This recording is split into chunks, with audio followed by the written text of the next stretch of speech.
শ্যামাপ্রসাদ মুখার্জির অবদান পাঠ্যপুস্তকে অন্তর্ভুক্ত করার জোরালো দাবি মন্ত্রী অর্জুন সিং এর।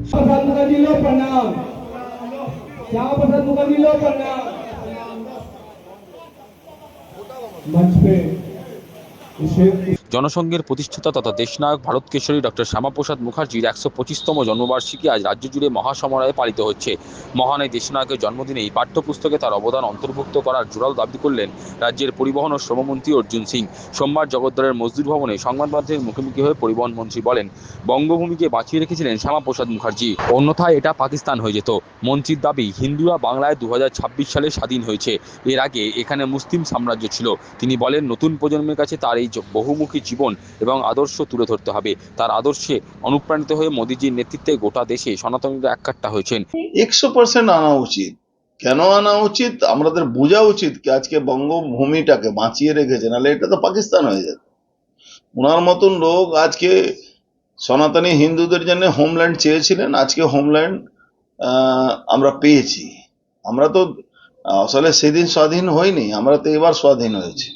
হিন্দুরা বাংলায় স্বাধীন হয়েছে এবার 2026-এ, নাহলে এর আগে মুসলমানের সাম্রাজ্য ছিল এখানে। পাঠ্যপুস্তকে অন্তর্ভুক্ত করা 100%। কি করা হবে? আরে আকবর আর বাবরের কথা শুনবো, পড়বো আমরা? যতদিন পড়েছি ততদিন পড়েছি, আমাদের নতুন জেনারেশন পড়বে না।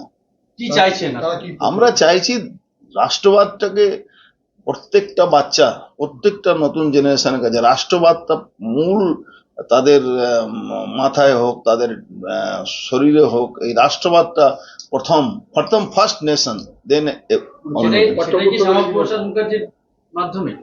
শ্যামাপ্রসাদ মুখার্জির জীবনীটা তো এটাই। উনি তো লড়ে লড়ে এই দেশের জন্য, সনাতন একমাত্র তো দেশ ভারত পৃথিবীতে একজন হিন্দু দেশ আছে ইন্ডিয়া, সেই জায়গাতে একমাত্র লোকটা লড়াই করে আজকে এই জায়গা তার আদর্শকে নিয়ে সারা ভারতবর্ষের মানুষ একট্ঠা হয়েছেন মোদিজির নেতৃত্বে।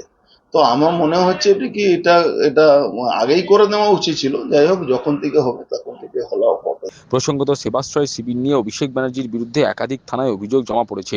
এ প্রসঙ্গে মন্ত্রী অর্জুন সিং এর অভিযোগ, সেবাশ্রয় শিবিরের নামে কোটি কোটি টাকা তছরূপ করেছে অভিষেক ব্যানার্জি। তার দাবি, অভিষেক গোটা বাংলা জুড়ে টাকা লুটেছে। এখন অভিষেক লন্ডন কিংবা আমেরিকা পালিয়ে যাওয়ার চেষ্টা করছেন, কিন্তু অভিষেক এখনো কেন জেলের বাইরে তা নিয়েও প্রশ্ন তুললেন রাজ্যের পরিবহন ও শ্রমমন্ত্রী। এখন পর্যন্ত অভিষেক জেলে যায়নি, এটাই একটা বড় প্রশ্ন। ওকে তো ইমিডিয়েট জেলে ঢুকিয়ে দেওয়া হবে। সেবাশ্রয় নামে কোটি কোটি টাকা তস করেছে। ধীররাজ মতন কত চুনোপুটি ঘুরে বেড়াচ্ছে। আমি তো বলছি, বড় বড় যারা এই অমুক গ্রুপ তমুক গ্রুপ, এই যে কনস্ট্রাকশন কোম্পানি আছে, এখানে হাজার হাজার কোটি টাকা লাগানো আছে। এর উপরে নজর দেওয়া উচিত। অভিষেক ব্যানার্জি আর কার কাছে টাকা আছে? আপনার কাছে থোড়ে আছে। অভিষেক ব্যানার্জি পুরো বাংলার টাকা চুষে নিয়ে লন্ডন আমেরিকা পালিয়ে যাওয়ার ধান্দায় আছে। এত টাকা কামালো কাকে? অভিষেক ব্যানার্জি যতগুলো পপেট গুলো ছিল, আপনি খুঁজে দেখুন তাদের স্থিতি কি ছিল আর তারা এখন কি পজিশনে আছে।